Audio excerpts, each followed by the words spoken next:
Hello, my dear students. Welcome back to Organizational Behavior Session 4. നമ്മൾ ഇന്ന് organisation ബിഹേവിയറിൻ്റെ general ആയിട്ടുള്ള aspect തന്നെയാണ് continue ചെയ്യുന്നത്, the scope and importance of organisation behaviour. അല്ല, ആദ്യം നമ്മൾ കൺട്രോളിങ് ആൻഡ് ഡയറക്റ്റിംഗ് ബിഹേവിയർ, അതായത് ഒരു ഓർഗനൈസേഷൻ ബിഹേവിയർ മനസ്സിലാക്കി കഴിഞ്ഞാൽ ഏതൊരു മാനേജർക്കും, ഏതൊരു മാനേജറിയൽ പൊസിഷനിലുള്ളവർക്കും, ഏതൊരു സുപ്പീരിയർക്കും എന്ത് ചെയ്യാൻ പറ്റും, അവരുടെ സബോർഡിനേറ്റ്സിനെ പ്രോപ്പറായിട്ട് കൺട്രോൾ ചെയ്യാനും ഡയറക്റ്റ് ചെയ്യാനും പറ്റും. ദറ്റ് മീൻസ് ആ സബോർഡിനേറ്റ്സിൻ്റെ ബിഹേവിയറിനെയാണ് കൺട്രോളും ഡയറക്റ്റും ചെയ്യാൻ പറ്റുന്നത്. എന്തിനാ അങ്ങനെ കൺട്രോൾ ഡയറക്റ്റ് ചെയ്യുന്നത്? അപ്പം ഈ പറയുന്ന സബോർഡിനേറ്റ്സ് സുപ്പീരിയേഴ്സ് പറയുന്ന രീതിയിലാണ് കാര്യങ്ങൾ ചെയ്യുക, എന്നാലേ ഓർഗനൈസേഷൻ്റെ ഗോൾസ് അച്ചീവ് ചെയ്യാൻ പറ്റുള്ളൂ. ഓർഗനൈസേഷൻ ഗോൾസ് അച്ചീവ് ചെയ്യണമെങ്കിൽ സബോർഡിനേറ്റ്സ് സുപ്പീരിയേഴ്സ് പറഞ്ഞ രീതിയിൽ കാര്യങ്ങൾ ചെയ്യണം. അതിനാണ് കൺട്രോളും ഡയറക്റ്റും കൊടുക്കുന്നത് ബിഹേവിയേഴ്സിന്. ഓക്കെ, സോ അതിൽ ഒരു കാര്യം മനസ്സിലാക്കാനായിട്ട് പറ്റുന്ന ഇതാണ്, ഒരു ഓർഗനൈസേഷൻ്റെ ഉള്ളിൽ എംപ്ലോയീസിൻ്റെ behaviour is controlled and directed in such a way to achieve the organization goal. Okay, so അങ്ങനെ മാനേജേഴ്സ് ഈ പറയുന്ന ബിഹേവിയർ കൺട്രോൾ ചെയ്യാനും ഡയറക്റ്റ് ചെയ്യാനും ചെയ്തുകൊണ്ട് ഓരോ ഇൻഡിവിജ്വൽസും ഇൻട്രാക്ട് ചെയ്യുമ്പോഴാണ് അവരുടെ ബിഹേവിയർ മനസ്സിലാക്കിയിട്ട് അതിനെ പ്രോപ്പറായിട്ട് കൺട്രോൾ ചെയ്യുകയും ഡയറക്റ്റ് ചെയ്യുകയും ചെയ്യുന്നത്. അപ്പോൾ ഈ ഓർഗനൈസേഷൻ ബിഹേവിയറിൽ ഇങ്ങനെ കൺട്രോൾ ചെയ്യുന്നത് കൊണ്ട് പല കാര്യങ്ങളിലാണ് കൺട്രോളിങ് ഡയറക്റ്റിംഗ് വരുന്നത്. ഇപ്പം നമ്മൾ പറഞ്ഞു, എംപ്ലോയീസ് ആർ അതോറിറ്റീസ് അല്ലേ, they have some authoritative power കിട്ടുന്നുണ്ട് അല്ലേ. അപ്പോൾ ആ പവർ എങ്ങനെ യൂട്ടിലൈസ് ചെയ്യണം? പിന്നെ ഈ പറയുന്ന എംപ്ലോയീസ് അതോറിറ്റേറ്റീവായിട്ട് വർക്ക് ചെയ്യുമ്പോൾ they have the leadership quality. ആ ലീഡർഷിപ്പ് ക്വാളിറ്റി എങ്ങനെയാണ് യൂട്ടിലൈസ് ചെയ്യേണ്ടത്? ദെൻ കംസ് ദ കമ്മ്യൂണിക്കേഷൻ എങ്ങനെയാണ് വേണ്ടത് അല്ലേ. അപ്പം ഇതെല്ലാം പ്രോപ്പറായിട്ട് കൺട്രോളും ഡയറക്റ്റിങ്ങും സുപ്പീരിയേഴ്സ് ചെയ്യുന്നു ഓർഗനൈസേഷൻ ബിഹേവിയറിൽ. ഓക്കെ, സോ അതുകൊണ്ട് നമ്മുടെ ഓർഗനൈസേഷനിൽ നല്ല ഒരു ഇൻട്രാക്ഷൻ ക്ലൈമറ്റ് ഫേവറബിൾ ആയിട്ടുള്ളത് ഉണ്ടാക്കാൻ വേണ്ടിയിട്ട്. അതാണ് ആദ്യത്തെ ഒരു സ്കോപ്പ്. രണ്ടാമത്തെ സ്കോപ്പ് നമ്മൾ ഈ നേരത്തെ പറഞ്ഞ അതോറിറ്റേറ്റീവ് പവർ ഇല്ലേ. ഒരു വ്യക്തിക്ക് എപ്പോഴും ജനറലായിട്ട് നിങ്ങൾ മനസ്സിലാക്കി വെക്കേണ്ട ഒരു കാര്യമാണ്, ഒരു വ്യക്തി എന്ന നിലയ്ക്ക്, അത് ഞാനായിക്കോട്ടെ നിങ്ങളായിക്കോട്ടെ, നമുക്കെല്ലാം പവറുണ്ട് അല്ലേ. ആ പവർ എങ്ങനെയാ വെച്ചാൽ രണ്ട് രീതിയിലുള്ള പവറാണ്. ഒന്ന് പേഴ്സണൽ പവർ, രണ്ട് അതോറിറ്റേറ്റീവ് പവർ. നമ്മൾ ഒരു വ്യക്തി എന്ന നിലയ്ക്ക് നമുക്കുണ്ടാവുന്നൊരു പവർ, നമ്മൾ ഒരു അതോറിറ്റി എന്ന നിലയ്ക്ക് ഉണ്ടാവുന്ന നമ്മുടെ പവർ. ഓക്കെ, സോ വ്യക്തി എന്ന രീതിയിൽ നമുക്കുണ്ടാവുന്ന പവർ എന്ന് പറയുന്നത് മറ്റുള്ളവരുടെ അംഗീകാരമാണ്. മറ്റുള്ളവർ എങ്ങനെ നമ്മൾ അംഗീകരിക്കുന്നു ഒരു വ്യക്തി എന്ന നിലയിൽ, അതിലൂടെ നമ്മൾ സ്വായത്തമാക്കി എടുക്കുന്ന പവറാണ്. അതോറിറ്റേറ്റീവ് എന്ന് പറഞ്ഞാൽ നമ്മളൊരു ജോലിയിൽ കയറി ഇല്ലേ, നമ്മളുടെ ഒരു കരിയർ ഡെവലപ്പ് ചെയ്ത് ഒരു ജോലിയിൽ കയറി ആ ജോലിയിലേക്ക് വരുമ്പോൾ ഉണ്ടാവുന്ന സ്ഥാനം കൊണ്ടുണ്ടാവുന്ന പവർ. അപ്പോൾ ഇവിടെ ഉദ്ദേശിക്കുന്ന പവർ അത്തരത്തിലുള്ള അതോറിറ്റേറ്റീവ് പവറാണ്. ഓക്കെ, സോ ആ പവർ എന്ന് പറയുക, ഒരു വ്യക്തിയുടെ ആ പവർ എന്ന് പറഞ്ഞു കഴിഞ്ഞാൽ it is the capacity of the individual to make some certain actions. ചില ആക്ഷൻസ് ചെയ്യാനുള്ള ആളുടെ കപ്പാസിറ്റീനെയാണ് പവർ കൊണ്ട് മെയിൻ ചെയ്യുന്നത്. ഇപ്പോൾ മാനേജറുടെ പവർ എന്ന് വെച്ചാൽ ആ മാനേജർ ലെവലിൽ നിന്നും ആൾക്ക് ചെയ്യാവുന്ന ചില കാര്യങ്ങളുടെ കപ്പാസിറ്റി. ഓക്കെ, പക്ഷേ അത് പല രീതിയിലും യൂട്ടിലൈസ് ചെയ്യാം, പക്ഷേ അത് പ്രോപ്പറായിട്ടുള്ള രീതിയിൽ യൂസ് ചെയ്യണം, അതിന് കൺട്രോളിങ് കൊടുക്കും. അപ്പോൾ ഓർഗനൈസേഷൻ ബിഹേവിയർ ഈ പറയുന്ന പവേഴ്സ്, ഏതൊക്കെ രീതിയിലുള്ള പവേഴ്സാണ് ഫോം ചെയ്യുന്നത്, അതെങ്ങനെ നമ്മളുടെ ഓർഗനൈസേഷൻ്റെ ഒബ്ജക്റ്റീവ്സ് അച്ചീവ് ചെയ്യാനും ഇൻഡിവിജ്വൽസിൻ്റെ ഒബ്ജക്റ്റീവ്സ് അച്ചീവ് ചെയ്യാനും എങ്ങനെയാണ് വിനിയോഗിക്കുന്നത്, അതും നമുക്ക് ഇവിടെ മനസ്സിലാക്കാനായിട്ട് പറ്റും.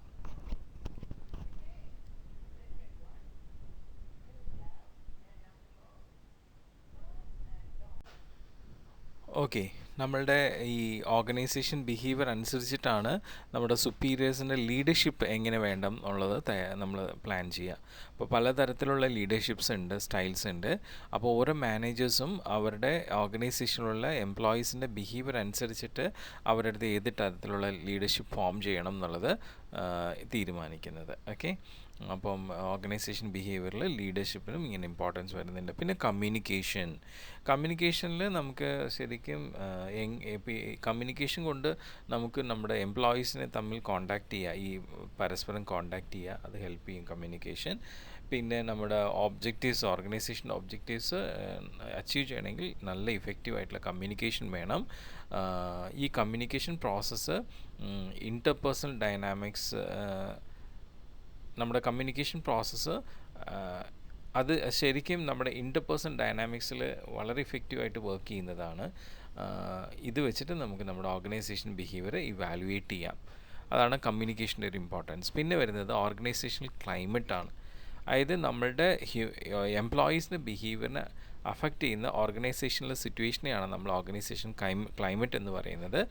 ഇത് ശരിക്കും അനുകൂലമായിട്ടും പ്രതികൂലമായിട്ടും നമ്മുടെ ഹ്യൂമൻ ബിഹേവിയറിനെ അഫക്റ്റ് ചെയ്യാം, പ്രത്യേകിച്ച് നമ്മുടെ എംപ്ലോയി ബിഹേവിയർ. അപ്പം ഇതിലേക്ക് കോൺട്രിബ്യൂഷൻ വരുന്നത് നമ്മുടെ satisfactory working conditions, adequate compensation, ഇതൊക്കെയാണ് അതിലേക്ക് വരുന്ന ഫാക്ടേഴ്സ് എന്ന് പറയുന്നത്. അപ്പം നല്ല ഇഫക്റ്റീവ് സൂപ്പർവിഷനും ഇതിൽ വരുന്നൊരു ഫാക്ടറാണ്.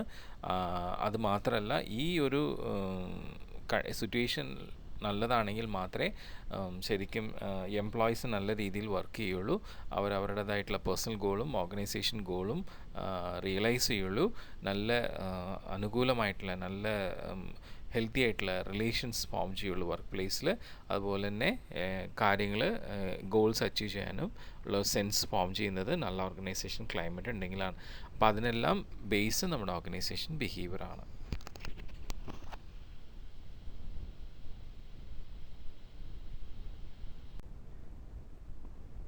ഇനി നമുക്ക് നെക്സ്റ്റ് നോക്കാനുള്ളത് നമ്മുടെ ഈ scope and importance of organisation ബിഹേവിയറിൽ ഒരു പോയിൻ്റാണ്. That is what is called organisational adaptation. Organisation behaviour അറിഞ്ഞാൽ മാത്രമേ ഓർഗനൈസേഷനെ അഡാപ്റ്റേഷന് വിധേയമാക്കാനായിട്ട് പറ്റുള്ളൂ. കാരണം ഓർഗനൈസേഷൻ എന്ന് പറയുന്നത് ഒരു ഡൈനാമിക് എൻറ്റിറ്റിയാണ്. അതായത് മാറ്റങ്ങൾക്ക് വിധേയമാവുന്ന ഒരു സംരംഭമാണ്. അത് വ്യാപകമായിട്ടുള്ള മാറ്റങ്ങൾക്ക് അല്ലേ. അപ്പം അങ്ങനെ നമ്മുടെ ഓർഗനൈസേഷന് മാറ്റങ്ങൾക്ക് അഡാപ്റ്റ് ചെയ്തെടുക്കാൻ ഓരോ എൻവയോൺമെൻറ്റൽ ചേഞ്ച് അനുസരിച്ച് നമുക്ക് സൂട്ടബിൾ ആയിട്ടുള്ള ഇൻറ്റേർണൽ അറേഞ്ച്മെൻറ്റ്സ് ഒക്കെ ചെയ്യാനായിട്ട്, ആ മാറ്റങ്ങൾക്ക് വിധേയമാവാനായിട്ട് നമ്മൾ ഓർഗനൈസേഷൻ ബിഹേവിയർ മനസ്സിലാക്കിയാൽ മാത്രമേ പറ്റുള്ളൂ. ഓക്കെ, സോ ചിലപ്പോൾ നമ്മൾ മാറ്റങ്ങൾക്ക് വിധേയമാവുന്ന സമയത്ത് ചില എംപ്ലോയീസ് അതിനെ എതിർക്കുന്നവരായിട്ടുണ്ടാവും. അപ്പോൾ അവരെ നമ്മൾ പ്രോപ്പറായിട്ട് കൺവിൻസ് ചെയ്തിട്ട് വേണം മാറ്റങ്ങൾക്ക് വിധേയമാക്കാനായിട്ട്. അപ്പോൾ അങ്ങനെ ഓർഗനൈസേഷൻ അഡാപ്റ്റേഷനും ഈ ഓർഗനൈസേഷൻ ബിഹേവിയർ കൊണ്ട് സാധ്യമാണ്. ഇനി നമുക്ക് നെക്സ്റ്റ് നോക്കാനുള്ള ഒരു കൺസെപ്റ്റ് എന്ന് വെച്ച് കഴിഞ്ഞാൽ മോഡൽസ് ഓഫ് ഓർഗനൈസേഷൻ ബിഹേവിയർ. ഇപ്പം നമ്മൾ പറഞ്ഞു ഓർഗനൈസേഷനിലെ എല്ലാ എംപ്ലോയീസിൻ്റെയും ഏകദേശം ബിഹേവിയർ മനസ്സിലാക്കി അതിലൂടെ നമ്മൾ നമ്മുടെ മൊത്തത്തിൽ ഓർഗനൈസേഷൻ്റെ ബിഹേവിയറിനെ ജനറലൈസ് ചെയ്യുന്നു. അപ്പോൾ അങ്ങനെ നമ്മൾ ജനറലൈസ് ചെയ്യുന്ന സമയത്ത് നമുക്ക് എന്താണ്, ഓരോ ഓർഗനൈസേഷനും ഡിഫറെൻ്റ് ആണ് അതിൻ്റെ ക്വാളിറ്റിയിൽ, ബിഹേവിയർ ക്വാളിറ്റിയിൽ. അപ്പോൾ അതുകൊണ്ട് തന്നെ നമ്മൾ ഐഡിയൽ ആയിട്ടുള്ള ചില മോഡൽസ് ഫോം ചെയ്തിട്ടുണ്ട്. സോ ദാറ്റ് ഏതെങ്കിലും ഒരു മാനേജൽ പൊസിഷനിലുള്ള വ്യക്തിക്ക് അവരുടെ ഓർഗനൈസേഷനിൽ മൊത്തത്തിൽ മനസ്സിലാക്കുമ്പോൾ അതിൽ ഈ പറഞ്ഞ ഏതെങ്കിലും മോഡലിലാണോ അവരുടെ ഓർഗനൈസേഷൻ എന്ന് തിരിച്ചറിയാനായിട്ട്. ഓക്കെ, ഒന്ന് റെഫർ ചെയ്ത് നോക്കാൻ വേണ്ടിയിട്ട്. അപ്പോൾ അതിനാണ് നമ്മൾ ഈ മോഡൽസ് ഫോം ചെയ്യുന്നത്. ഇപ്പോൾ നമ്മൾ ഒരു മാനേജൽ പൊസിഷനിലുള്ള വ്യക്തി ഒരു ഓർഗനൈസേഷനെ കുറിച്ച് മനസ്സിലാക്കി കഴിയുമ്പോൾ ഈ ഓർഗനൈസേഷൻ ഇന്ന മോഡലിലുള്ളതാണ് അല്ലെങ്കിൽ വേറെ മോഡലുള്ളതാണ്. അപ്പോൾ അങ്ങനെ ഒന്ന് റെഫർ ചെയ്യാൻ വേണ്ടിയിട്ടാണ് നമ്മൾ ഈ മോഡൽസ് ഫോം ചെയ്തിട്ടുള്ളത്. നമുക്ക് ബേസിക്കലി 4 മോഡൽസ് ഉണ്ട്: autocratic model, custodial model, supportive model and collegial model. Okay,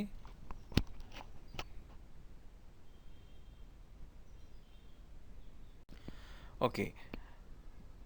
autocratic model. Autocratic, auto means self. ഇവിടെ നമ്മളുടെ ഈ പറയുന്ന മാനേജർക്കാണ് ഫുൾ പവർ ഉള്ളത്. അദ്ദേഹം കമൻഡ് ചെയ്യുന്നതനുസരിച്ചാണ് സബോർഡിനേറ്റ്സ് ഓരോ സ്പെസിഫിക് ജോബ്സും ചെയ്യുന്നത്. അപ്പോൾ മാനേജ്മെൻറ്റ് വിശ്വസിക്കുന്നത് ഈ രീതിയിൽ നമ്മൾ ഓട്ടോക്രാറ്റിക് ആണെങ്കിൽ മാത്രമേ നമ്മുടെ എംപ്ലോയീസ് നമ്മൾ പറയുന്ന ഓർഡേഴ്സ് ഫോളോ ചെയ്യുള്ളൂ. അപ്പം ഈ ഒരു മോഡലിൻ്റെ സൈക്കോളജിക്കലായിട്ട് നോക്കുകയാണെങ്കിൽ എംപ്ലോയീസ് എപ്പോഴും സുപ്പീരിയേഴ്സിനെ ഡിപ്പെൻഡ് ചെയ്തിട്ടാണ്. ഓക്കെ, ഇതിൻ്റെ വീക്ക്നെസ് എന്ന് വെച്ച് കഴിഞ്ഞാൽ വളരെ ഹൈ ഹ്യൂമൻ കോസ്റ്റാണ്. കാരണം നമ്മൾ പറയുന്ന കാര്യം മാത്രമേ സബോർഡിനേറ്റ്സ് ചെയ്യുള്ളൂ, അല്ലെങ്കിൽ അവരൊന്നും ചെയ്യില്ല. അപ്പോൾ ഒരുപാട് പേരെ നമ്മൾ ആ രീതിയിൽ കണ്ടറിഞ്ഞ് ചെയ്യുമ്പോൾ കുറേ കൂടുതൽ വർക്ക് ചെയ്യും. പക്ഷേ ഇവിടെ അങ്ങനെ അധികം വർക്ക് ചെയ്യുന്നില്ല, പറയുന്ന വർക്ക് മാത്രമേ ചെയ്യുള്ളൂ. അപ്പോൾ അതുകൊണ്ട് ഹൈ കോസ്റ്റാണ് വരുന്നത്. പിന്നെ വരുന്നതാണ് കസ്റ്റോഡിയൽ മോഡൽ. കസ്റ്റോഡിയൽ മോഡൽ എന്ന് വെച്ച് കഴിഞ്ഞാൽ ഇവിടെ കൂടുതൽ പ്രാധാന്യം കൊടുക്കുന്നത് എംപ്ലോയി സാറ്റിസ്ഫാക്ഷൻ ആൻഡ് സെക്യൂരിറ്റിക്കാണ്. അപ്പോൾ ഇങ്ങനെ എംപ്ലോയീസിൻ്റെ സാറ്റിസ്ഫാക്ഷനും സെക്യൂരിറ്റിക്ക് വേണ്ടിയിട്ട് ഈ പറയുന്ന മോഡലിൽ എംപ്ലോയീസ് ഡിപ്പെൻഡ് ചെയ്യുന്നത് ഓർഗനൈസേഷനെയാണ്, അല്ലാതെ അവരുടെ ബോസിനെയല്ല. അപ്പോൾ ഓർഗനൈസേഷൻ ആ എംപ്ലോയിക്ക് എത്ര നല്ല എക്കണോമിക് റിവാർഡ്സ് കൊടുക്കുന്നു, എത്ര നല്ല ബെനിഫിറ്റ്സ് കൊടുക്കുന്നു, അതിലാണ് എംപ്ലോയീസ് കേന്ദ്രീകരിച്ചിട്ടുള്ളത്. അപ്പോൾ അതിലവർ ഹാപ്പിയാണ്, പക്ഷെ അവർ അത്രയും മോട്ടിവേറ്റഡ് ആവുന്നില്ല അതിൽ. ഓക്കെ, അതൊരു ചെറിയ ഡ്രോബാക്കാണ് കസ്റ്റോഡിയൽ മോഡലിൽ. പിന്നെ സപ്പോർട്ടീവ് മോഡൽ. സപ്പോർട്ടീവ് മോഡൽ എന്ന് വെച്ചാൽ ഇത് ഈ പറയുന്ന ലീഡർഷിപ്പ് ക്വാളിറ്റീനെ ഡിപ്പെൻഡ് ചെയ്തിരിക്കുന്നതാണ്, അല്ലാതെ പവറിനെയോ മണീനെയോ ഡിപ്പെൻഡ് ചെയ്തിട്ടല്ല. അപ്പം എല്ലാവർക്കും നമുക്കറിയാം ലീഡർഷിപ്പ് ക്വാളിറ്റി ഉണ്ട്. അപ്പോൾ മാനേജ്മെൻറ്റ് എന്ത് ചെയ്യണം, അത്തരത്തിൽ ഓരോ എംപ്ലോയീസിനെയും അവർ സ്വയം വളർന്ന് അവരുടെ ഇൻട്രസ്റ്റും ഓർഗനൈസേഷൻ്റെ ഇൻട്രസ്റ്റും അക്കംപ്ലിഷ് ചെയ്യാനായിട്ട് അവർ സ്വയം വളരുക എന്നുള്ള ഒരു സാഹചര്യം ഉണ്ടാക്കി കൊടുക്കുക. അതാണ് സപ്പോർട്ടീവ് മോഡൽ. അപ്പോൾ ഈ ഒരു മോഡൽ അനുസരിച്ച് എംപ്ലോയീസിന് മാനേജ്മെൻറ്റ് അവർക്ക് ഡെവലപ്പ് ചെയ്യാനുള്ള ഒരു സാഹചര്യം ഉണ്ടാക്കി കൊടുത്താൽ അവരുടെ ലീഡർഷിപ്പും അതുപോലെയുള്ള കാര്യങ്ങൾ വെച്ച് അവർ ഓർഗനൈസേഷന് വേണ്ടിയിട്ട് നന്നായിട്ട് കോൺട്രിബ്യൂട്ട് ചെയ്യും എന്നാണ് ഈ ഒരു മോഡൽ കൊണ്ട് മീൻ ചെയ്യുന്നത്, സപ്പോർട്ടീവ് മോഡൽ. ഓക്കെ,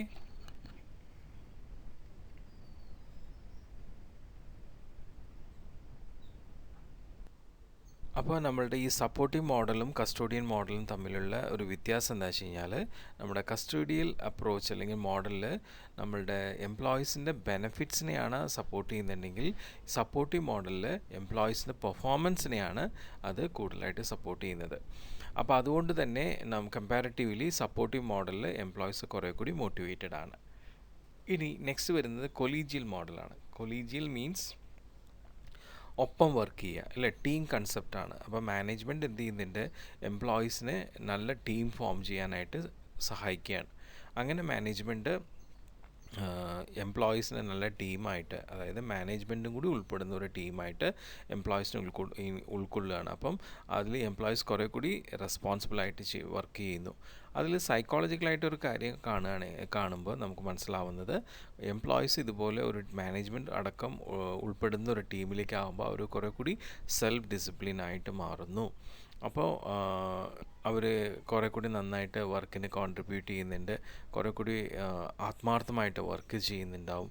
അതുപോലെ വർക്ക് ചെയ്യാനുള്ള ഒരു എന്തൂസിയാസം, നന്നായിട്ട് പെർഫോം ചെയ്യാനുള്ള ഒരു എന്തൂസിയാസവും അവർക്ക് ഉണ്ടാവുന്നുണ്ട്. അതാണ് കൊളീജിയൽ മോഡൽ. അപ്പോൾ അങ്ങനെ നമ്മൾ ഈ പറയുന്ന ഓർഗനൈസേഷൻ